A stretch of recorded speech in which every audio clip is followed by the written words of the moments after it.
కేంద్రంలోని ఎన్డీఏ ప్రభుత్వంలో తెలుగుదేశం పార్టీ క్రియాశీలక భాగస్వామ్యం ఉన్నా కూడా అధికారంలోకి వచ్చిన 2 వారాల్లోపు బీజేపీ విశాఖ స్టీల్ ప్లాంట్కు సంబంధించిన 475 కోట్ల రూపాయల ఆస్తుల అమ్మకానికి రంగం సిద్ధం చేసింది.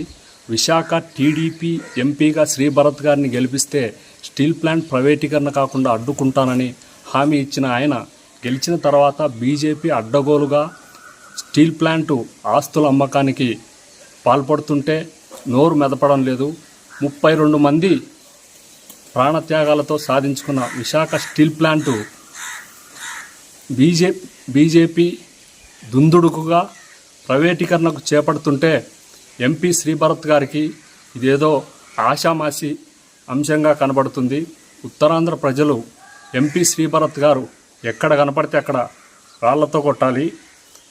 ఎందుకంటే ఎంపీ శ్రీభరత్ గారు సోయానా నారా లోకేష్ గారికి తోడలుడు.